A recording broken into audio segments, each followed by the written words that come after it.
I've been super curious recently around this subject matter of quitting. I think quitting is really misunderstood. I think what's associated with quitting is like failure. Quitting is for losers. I think it's why a lot of people might, be in the wrong relationships. I've certainly been there where I've been in the wrong relationships with the fear of getting out of it, quitting, and just staying in that relationship. Also with business ventures.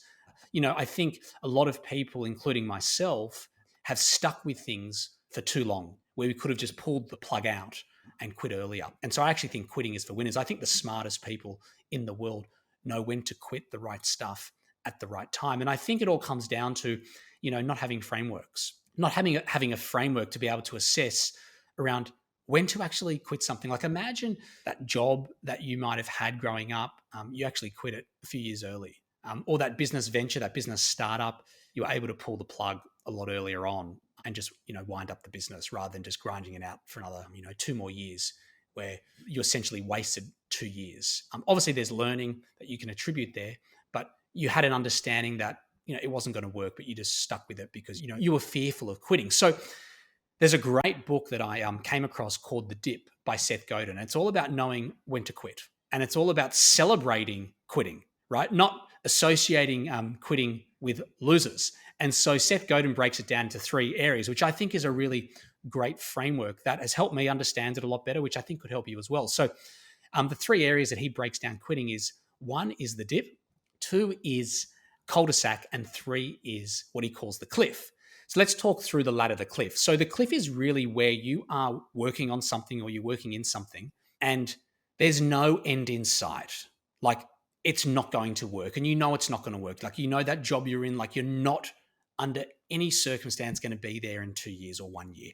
Or that business niche that you're working in, it's going to be disrupted and it's just going to be too competitive with pricing, or it's just something's going to happen with regulation, or it's just going to stop. So the cliff is, I guess, a framework, an area where hey, I need to quit now and cut my losses because I'm in the cliff right now. The cul-de-sac is where you're going really round in circles. Like you're not going to go from A to Z.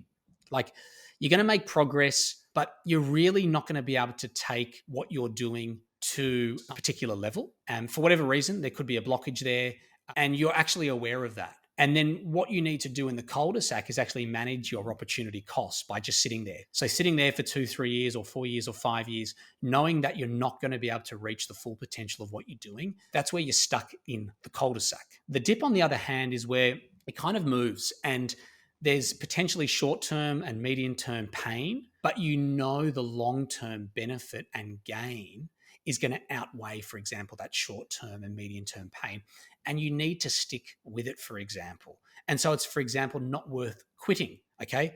You don't quit. You actually stick through it because you can see the end in mind. And ultimately, right, like it's going to be worth it. So I think it's important, especially for myself, I've been able to assess, am I in a dip? Am I in a cul-de-sac? Or am I facing a cliff? Like, where am I? And how do I make an effective decision around, do I need to quit? Because I think quitting should be celebrated a lot more. I think it should be studied a lot more. I think not quitting is why people end up in such shitty jobs, running businesses they shouldn't be running or doing things that don't serve them well, is because there's a fear around quitting. So imagine if you change your also belief system around quitting, you actually celebrated it. Imagine what that could do for you. So I invite you into reading The Dip and checking that out and understanding those frameworks and Seth's perspective around quitting. And also, I guess, doing your own research into quitting, because I do think that if you understand quitting and you actually, do your own review on it, I do think it's going to help benefit you, because it's certainly really helped me understand how to pull the plug a lot quicker when I actually need to quit. Anyway, hope that's helpful. Hope you're having a great break.